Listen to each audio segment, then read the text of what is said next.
Good afternoon. I'm Dr. Lori Thomas, and I'm a member of the board of the American Insurance Trust, known to most of you simply as the Trust. We are delighted that you're able to join us today for the third part of our four-part series. We hold these truths, perspectives on health disparities, racial identities, and cultural humility. Now, a little bit about myself. In addition to being a member of the Trust Board, I'm the Director of Forensic Services at Wynn's Family Psychology, a child and adolescent psychology practice in North Carolina. I hold my doctorate in clinical psychology from Drexel University and a Juris Doctorate from Villanova University School of Law. I've been active in governance of the American Psychological Association and have served in a variety of leadership roles, such as past president of APA's Division 42, Psychologist in Independent Practice, co-chair of the Committee on Legal Issues, as a member of APA's Policy and Planning Board, and as a contributing editor to the Division 42's journal, Practice Innovations, to name a few. Before we get started, it is our honor to make a land acknowledgement. Indigenous communities have lived in and moved through the places in which we all sit over hundreds of generations, and Indigenous peoples from many nations live and work in these regions today. As guests, we recognize that we benefit from living and working on their traditional homeland. We wish to pay our respects by acknowledging the ancestors, elders, and relatives of those communities, and by affirming their sovereign rights as First Peoples. Today's webinar, Whiteness, White Supremacy, and White Privilege, is being presented by Doctors Janet Helms and Helen Neville. I wanted to tell you what makes these women experts in this field. Dr. Helms is the Augustus Long Professor in the Department of Counseling, Developmental, and Educational Psychology, and Director of the Institute for the Study and Promotion of Race and Culture at Boston College. In addition to what you see on the slide, Dr. Helms has served on the Commission for the Recognition of Specialties and Subspecialties, the Joint Committee on Testing Practices, and the APA Committee on Psychological Tests and Assessment. And she provided expert testimony to the Supreme Court in the case of Ritchie v. DeStefano. Her service on editorial boards includes the Psychological Assessment Journal and the Journal of Counseling Psychology. She has written over 70 empirical and theoretical articles and books on the topics of racial identity and cultural influences on assessment and counseling practice. Dr. Helms was the recipient of the 2017-2018 Lifetime Achievement in Mentoring Award from Division 17, the 2018 Lifetime Achievement Award from APA's Society for the Psychological Study of Culture, Ethnicity, and Race, and the APA-APF Gold Medal Award for Life Achievement in the Public Interest.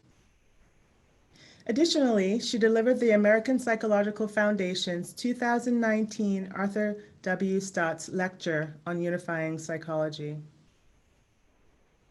Dr. Neville is a professor of educational psychology and African American studies at the University of Illinois at Urbana-Champaign. In addition to what you see on the slide, Dr. Neville has been recognized for her research and mentoring efforts, including receiving the Association of Black Psychologists Distinguished Psychologist of the Year Award, the APA Minority Fellowship Award, the Dalmas Taylor Award for Outstanding Research Contribution, the APA Graduate Study Students Kenneth and Mamie Clark Award, the APA Division 45 Charles and Shirley Thomas Award for Mentoring Contributions to African American Students, Community, and the Winter Roundtable Janet E. Helms Award, Mentoring Award. We are very fortunate to have both of them with us today.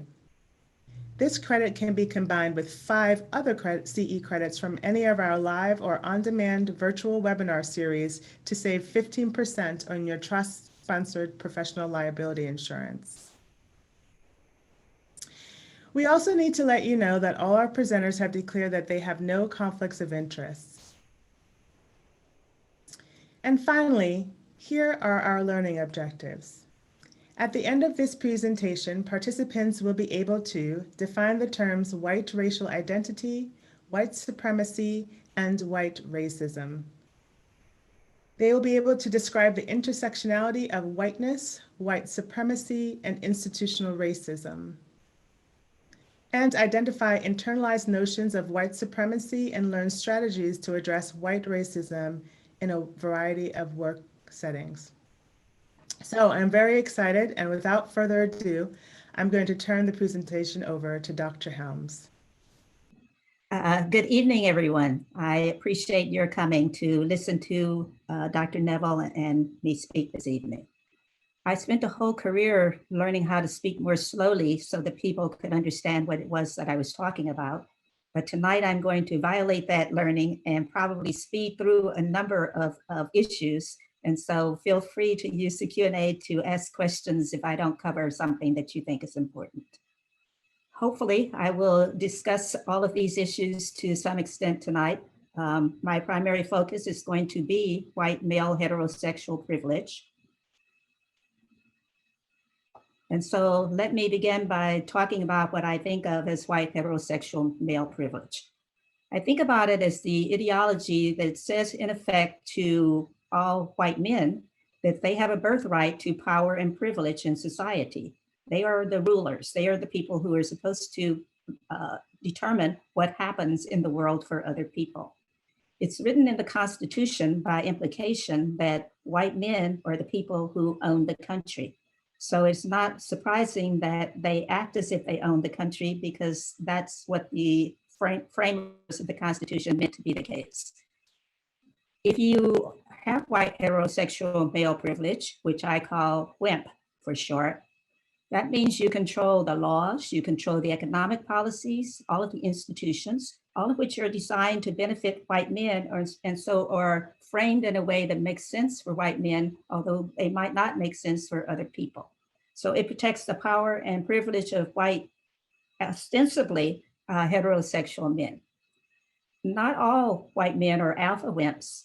Maybe that's around 2% of the population who have the majority of the wealth of the country, but all white men have access to white heterosexual male privilege in one form or another. And so when you are a WIMP holder, you dispense powers, benefits. You're the ones who have political offices. If you're not in the upper 1% to 2%, you believe that you're supposed to have a job. And so if you don't have a job that you think fits your status in society, then that makes you angry and is likely to lead you to behave badly in society. WIMPs who have the power control and shape minds through the education system. So they decide what can be taught and what cannot be taught to upcoming generations. White boys, as they become men, are taught to believe the vision of themselves as the controllers of the world. They're taught that that's their birthright. And so something is wrong with them if they don't have power and privilege in the society. But it's not really their fault. It's the fault of other people, other systems that are in some way violating their birthright. Other boys to men believe that they can achieve WIMP status by emulating what they see white men do.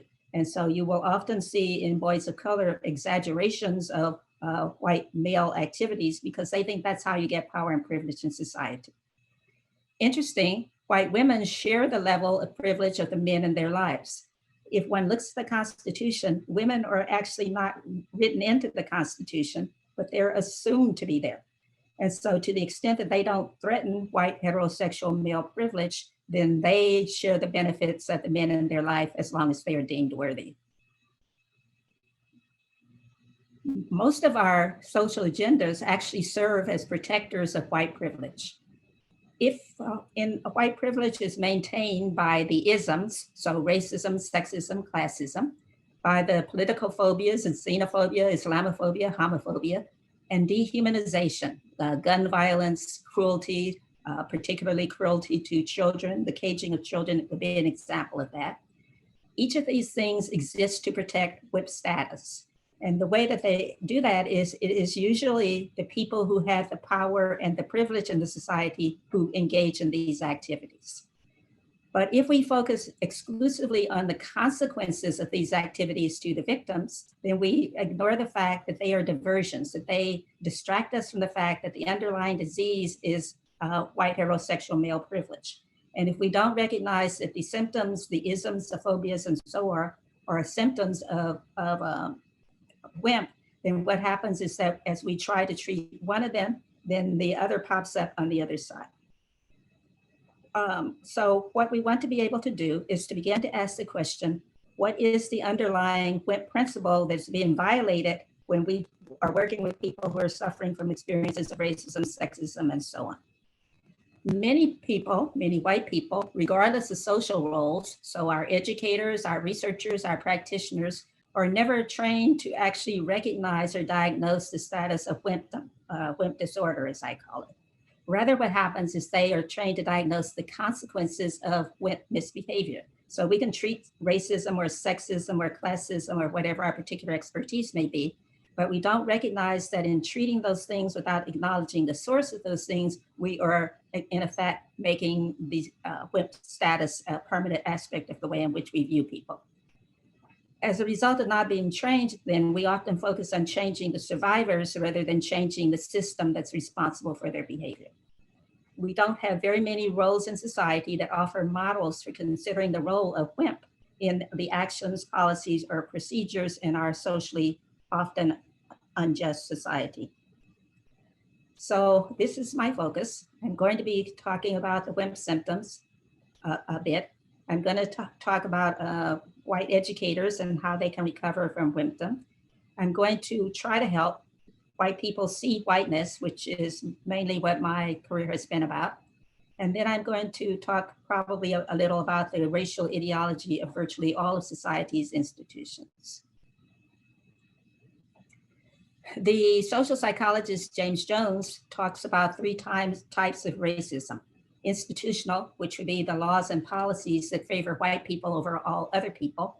So for example, in our recent history, when you forbid immigrants from China from coming into the country during the COVID crisis, but you don't prevent Europeans, then that's in fact institutional racism. Interpersonal, applying negative stereotypes in your interactions with people, which leads then to awful consequences for people of color who are being stereotyped by stereotypes or images of themselves that don't actually fit. So shooting unarmed Black people and Latinx people in self-defense is often justified because of the way people stereotype those groups of people. And then there are intra-individual, or the person's internalized racial beliefs, the belief that white people deserve more privileges than other people. All of these interact with each other. So if you have negative beliefs, then when you interact with people on an interpersonal level, that means you're going to be acting in ways that are microaggressive. When you act in a personal way as if racism is appropriate, and at an institutional level, you don't see the laws and policies, or you do make the laws and policies that in effect maintain the WIMP status quo. So what we want to be able to do is to begin to focus on changing WIMPdom at each level of the types of racism that Jones talks about. I do that through what I call white racial identity theory. And I want to say that one could focus on any of the isms and you would still be dealing with WIMPdom, because as I mentioned, being a member of the WIMP class means that you may engage in any of the isms or the phobias or whatever. In fact, in a single person, you could see someone who is racist, someone who is sexist, someone who is classist, someone who is xenophobic, and that would all tell you or symbolize what it means to be a full-blown person who's been socialized into what it means to be a WIMP. I talk about white racial identity and focus on race because if we look at the founding principles of our society, race is the only socio-demographic that is actually mentioned. And the way it's mentioned is that the Constitution talks about indigenous people, Native Americans, and presumed Black people, enslaved people, as the only groups who are not people. And so they are in effect people, not people, who are used to legitimize white power. They're in the Constitution to talk about how taxation should happen. They're in the Constitution to talk about how white, presumably men, should be represented in the House of Representatives in Congress. So given that we never actually said to Black or Indigenous people, we're sorry, you really are people, we should have changed the Constitution to recognize that you are, we still operate according to the principles of Black and Indigenous people are not people. And so I think it's really important to begin to think about how white people think about themselves and their training environments and their clinical practices in terms of whiteness rather than otherness, because we can only change it if white people begin to think about things in terms of how they see the world. So I say that there are 6 schemas for white psychologists, white people in general. Think about schemas as the eyeglasses one uses to see racial dynamics in the society, racial dynamics in oneself, racial dynamics in one's interactions. I think there are 3, contact, disintegration, reintegration, that I call the internalized racism schemas. They're the beliefs that one holds that in effect governs how they interact with society, but they're all based on some principle of racism. Independence, immersion, and autonomy are the 3 that are, I call the recovering from internalized racism schemas. They're the ones that allow one to begin to think about how can we change the status quo with respect to race? How can we begin to help white people view themselves as having a race and therefore having some responsibility for the racial dynamics in society? Contact, disintegration, reintegration, internalized racism. When you are using the internalized racism schemas at an intrapersonal level, you can't really talk about racial issues. And so a person might say, I don't see race, so I don't talk about it. A person who would say that would be using the contact schema. So contact is characterized by obliviousness to the social political implications of race, is characterized by knowing which box to check, but not knowing the significance of checking that box. Disintegration, confusion or anxiety, fear, disorientation, or guilt around issues of race. This is when the person begins to recognize the moral dilemmas of race and racism. When the George Floyd incident happened in our society, many white people said, well, I never knew stuff like that happened. And as they became aware, were forced to become aware, there was confusion, there was anxiety, there was fear, there was disorientation. And so the people began to think about their guilt. And so many white people would say, I don't talk about race, it's not my area of expertise, or I don't know what to do about it, and so there's no reason for me to do that. And then there's reintegration. Whiteness reflects the white person's deserved superiority. In the George Floyd incident, people would say, well, he must have done something to deserve being tortured to death. And so the implication was that since the officer who killed him was white, he must have done something to deserve it. A white person might say, BILAs, that's Black, Indigenous, Latinx, and X people who talk about race or injustice or trying to hide their lack of skills. Or in the case of George Floyd, they're trying to hide the fact that they have a high level of criminality, and so he must have done something wrong. One sees these things reflected quite a lot in society, and if one were to think about how they're reflected, it's more often the case that one sees some version of these 3 things than one is likely to see the next set of racial identity schemas. Pseudo-independence, immersion, autonomy, overcoming internalized racism. Pseudo-independence is an intellectualized acknowledgement of race and racism. In effect, when one is using pseudo-independence, one recognizes that something is wrong and one wants to do something to change what is wrong, but one is usually thinking in terms of being an ally. Most white allies or people who use the pseudo-independence schema So of course, people of color like them a whole lot better than some alternatives they might have. Immersion. The person begins to accept personal responsibility to end racism, and they are likely to say, I'm going to talk about race or injustice even if I don't do it correctly. If you noticed any of the protests that involved white people this summer, you actually saw some signs in which white people were saying, we need to take responsibility for ending racism. Those people were using their immersion schema.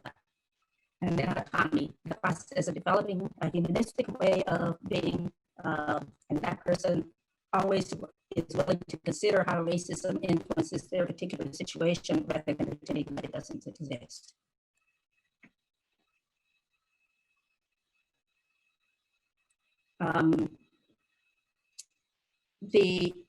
Paul Kivel, who is an anti-racism person, writes about characteristics of allies. And I think many psychologists, in particular white psychologists, think about themselves as allies. So he gives examples such as teach your children about racism, don't be scared by my anger, by which he means people of color's anger. He wants us to support our struggle, people of color's struggle, and talk to other white people about issues of race and racism. I think we need to move beyond just being white allies to what I call collaborators. That might not be the best word. I'm still searching for just the right word, but here's how that would look if we changed from allies to collaborators. You would help your children to see how they and their white parents engage in racism. They would be able to show some anger in the face of injustice. People would often ask, were you angry about what happened? White people would ask, were you angry about what happened to George Floyd? But they weren't showing any anger in themselves. One would be able to recognize that our struggle, the people of color struggle, is also white people's struggles. And they would begin to re-educate other white people to see racism rather than pretending that it doesn't exist. How psychologists and healthcare providers can become collaborators. Examine your racial identity, particularly your white racial identity, interactions in everyday life. Examine the ways in which treating survivors of WIMP symptoms maintain the status quo. So instead of talking about resilience all the time, which means you're just bouncing back from the oppression, talk about how do you resist it? How do you join forces with other people to shake up the system so that you're no longer the victim of white oppression, white heterosexual male oppression? Recognize that each ism, phobia, dehumanization actually mask WIMP fear. So WIMP, when they engage in these activities, is trying to protect themselves against something. So recognize what it is they're protecting themselves from, but also recognize that as the WIMP is protecting from fear, the BILA person is experiencing a real trauma. And so we have to stop minimizing the trauma of WIMPdom, BILA people to WIMPdom, and begin to take it seriously. And then lastly, make a plan for recovery, a personal plan for WIMP recovery. And I think I just ended. Hopefully I did my time right. And if I did my time right, that should mean that Dr. Neville is about to join us. So introducing Dr. Helen Neville. It is so wonderful. Thank you so much. I'm really excited. Thank you for the invitation. It's an extreme honor to be invited to speak with people and to share this platform with one of my personal role models, Dr. Janet Helms, who's truly the GOAT. And for those older folks like me, the GOAT literally means the greatest of all time. She's a visionary leader, tremendous mentor, and one of the most important psychologists in the area of racial identity, racism, and whiteness. In terms of the overview of the presentation, I want to make sure that we're going to review some key terms, white supremacy and whiteness in particular. We're also going to discuss implications of white supremacy and whiteness on multiple levels. We're going to talk about it on societal levels, interpersonal and individual levels. So, and then we're going to summarize real briefly some of the findings on colorblind racial ideology And then we'll end with identifying some strategies to disrupt and transform whiteness. I wanted to kind of acknowledge the context in which this presentation is taking place. It's taking place within twin pandemics, right? And these pandemics are obviously the pandemics of COVID-19, as well as the pandemic of racism. I wanted just to spend some time thinking through this slide and walking through this. I don't know about you all, but in March, I began really concerned about the rising rates of COVID, the deaths, and realizing right then that the issues of disproportionality were coming to the surface. The New York Times ran a article on this, I think it was like the 20th, 21st of March. And in that article, they outline this incredible dehumanization of Black people seeking treatment in hospitals and dying in hospitals in New York. I'm just reeling in from this. And a few days later, I witness, or we all witness, the world sees George Floyd being killed, murdered in our very eyes. It is incredibly hurtful. I was left in pain. It was agony. And obviously those events sparked, reignited a conflagration in terms of protest for Black lives, in terms of humanizing us and bringing to the fore the issues of white supremacy, not only in the United States, but also globally. And just so you know, in terms of this image on the left, what you then can see here is the trajectory and how the actual gaps in mortality due to COVID have risen over the months. And we're not seeing any policy designed to address that. 1 out of every 875 Black people in the United States have died from COVID. 1 out of every 925 Indigenous people. It's heartbreaking. So in terms of conceptualizing white supremacy and whiteness, really wanting to say, take a step back in terms of white supremacy. There are ideological, institutional, and what I'm going to say and other folks talk about are cultural dimensions of it. We'll discuss that in a second, but I really see the cultural dimensions kind of situating between white supremacy and whiteness. Whiteness, there's deals with an embedded sense of culture around an institutionalization of white supremacy. But I'm going to talk about 2 particular forms of whiteness that don't get talked about a lot: the psychological wage of whiteness and white rage. And then I'm going to dig into these manifestations of whiteness. And those, I won't really have to talk too much about white racial identity because Dr. Helms is the GOAT on this. So she did such a beautiful job.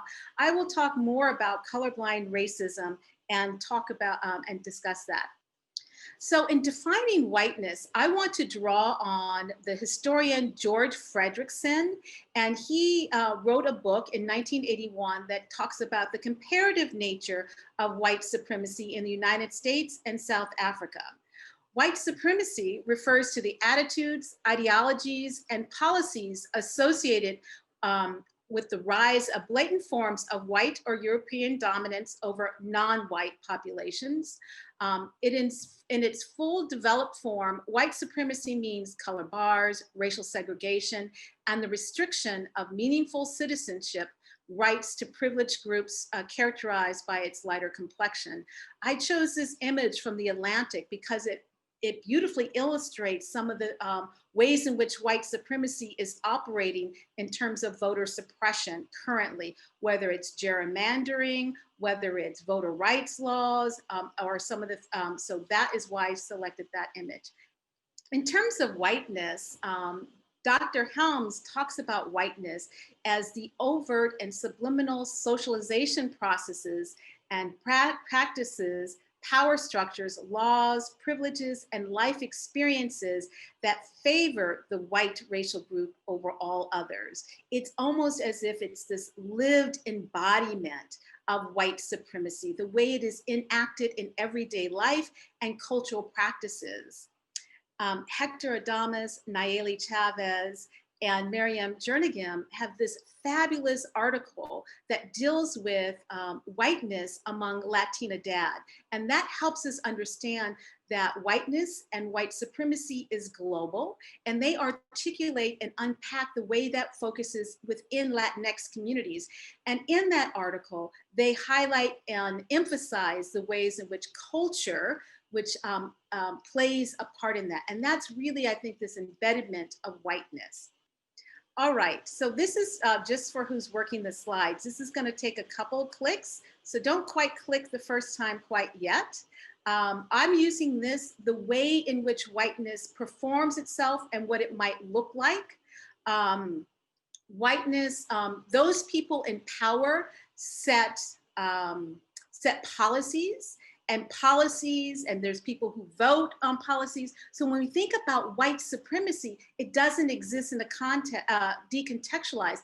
It exists within a particular context, and individuals work collectively to reinforce white supremacy. We see that the person in the current White House is talking about turning back and keeping safe suburban neighborhoods so that they can be the dream neighborhoods. And here's an interview with someone who's a resident in one of those suburban neighborhoods, and asked about these particular policies of having low income homes and that. She's very dissatisfied with that. She doesn't want to appear racist or insensitive, but at the same time, she then proceeds to say that their neighborhood would kind of go down, and she realized that sounds bad. So the ways in which white supremacy and whiteness hides in plain sight is that there's certain policies that people take up, but they use coded language about race and racism, and they can kind of skirt the issue. I'm sorry that the video wasn't showing, but we've got to, that's okay, it's all good. So one of the other ways in which whiteness works that psychologists don't talk about as much is that it performs, or it has this psychological weight. And W.E.B. Du Bois, who most people know as this amazing African-American scholar, one of the founders of the NAACP, people consider him the modern, the father of modern empirical sociology.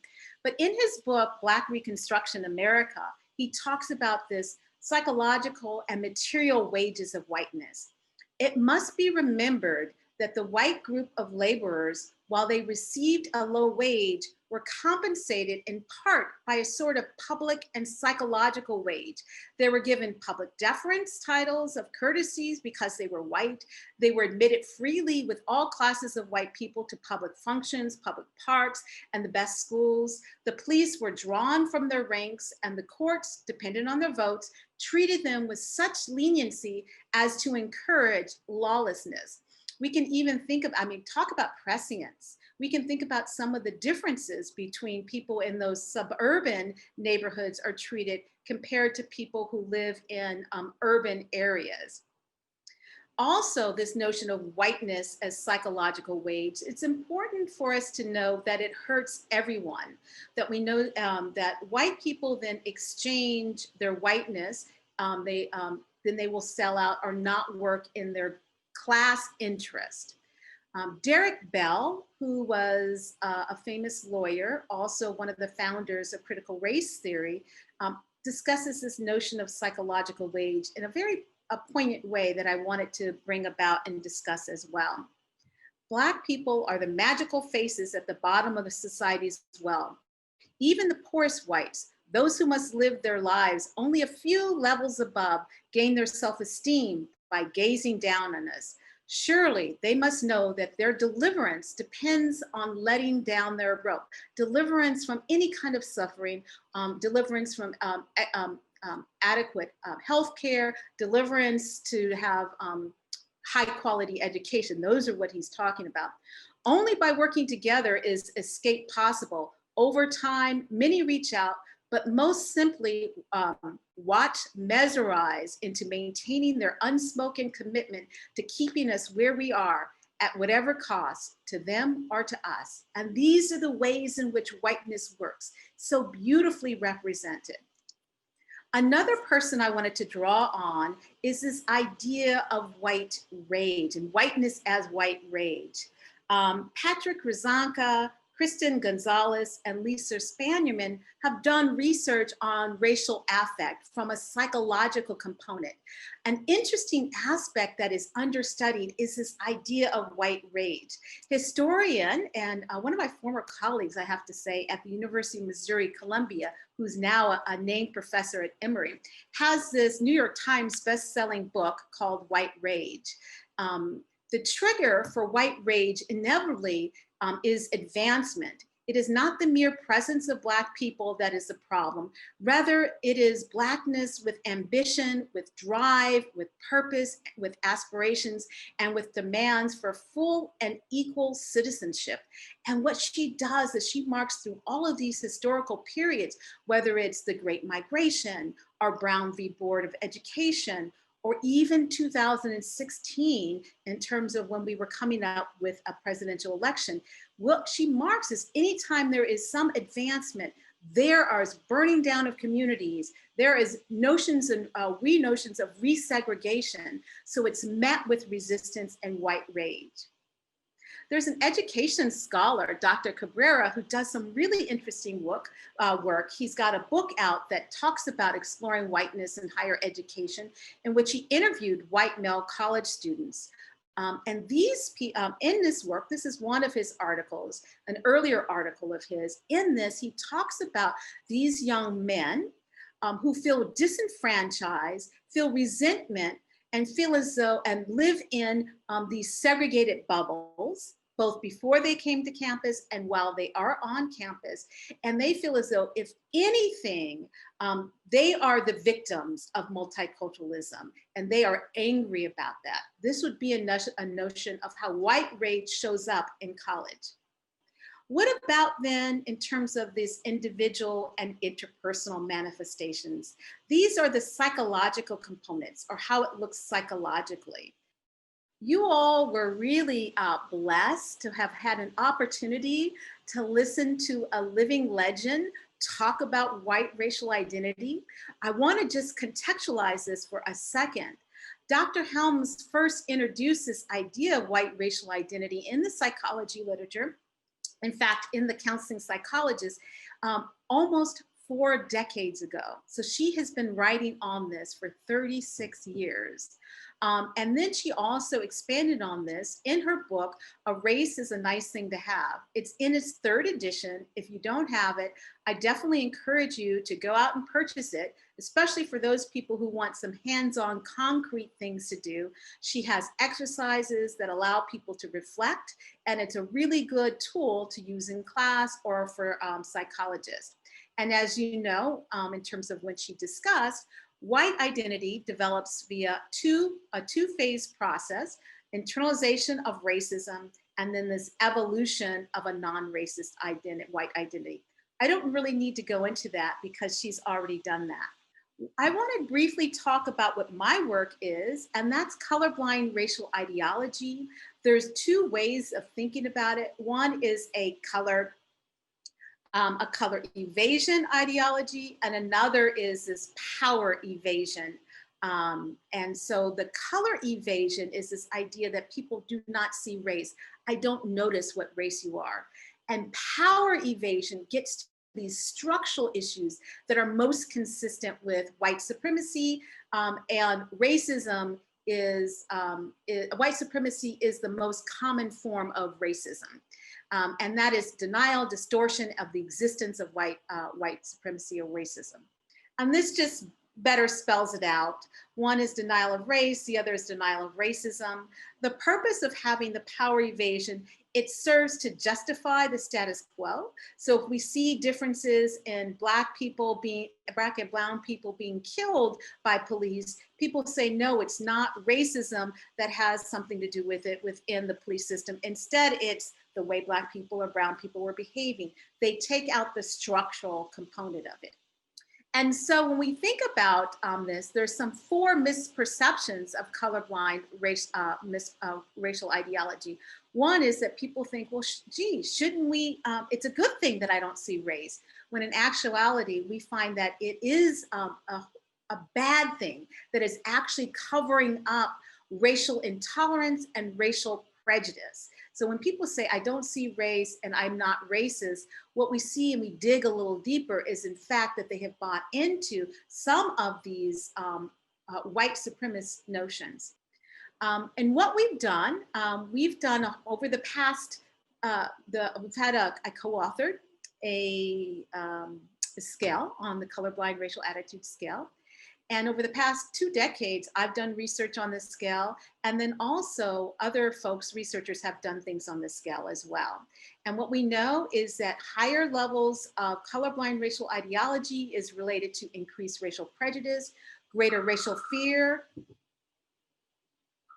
and increased tolerance of microaggressions.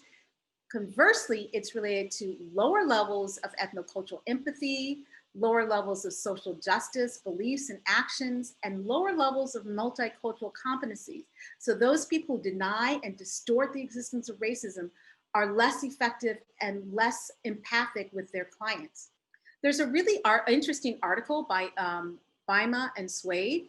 And what they did was they looked at what white mental health professionals need to understand about whiteness. And they use a Delphi method. And it is so beautiful what they've done. So whiteness is inseparably linked to the history of people of color. And they, based on their Delphi method, what they found, what they said that white mental health professionals should know is that white culture is tied to the history of oppression. They should know that the history of stolen land, they should know the history of slavery and how it currently shows up in modern day times. White mental health professionals should know that white supremacy is woven throughout our profession, all the way from our tests to our theories. It shows up in our code of ethics. It's set on from a Eurocentric cosmology in terms of understanding confidentiality, dual role relationships. They also suggest that, or they also found that white therapists or mental health professionals should know that white people carry unearned privileges, as Dr. Helms has talked about, and privilege and oppression are not limited to personal interactions, but they are all actually institutionalized. And real quickly, I'll go through. So here are some things for the discipline and training site and individual to do. The discipline is to name white supremacy. We can't move anywhere if we don't actually name that it's a problem and name where it happens.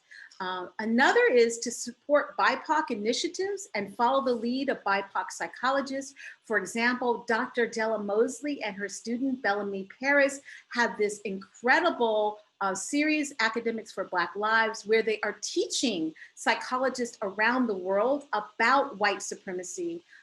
Also to celebrate the contributions and accomplishments of BIPOC folks. So we're not just pitying Black folks and people of color, but actually seeing how they have contributed to psychology and our society.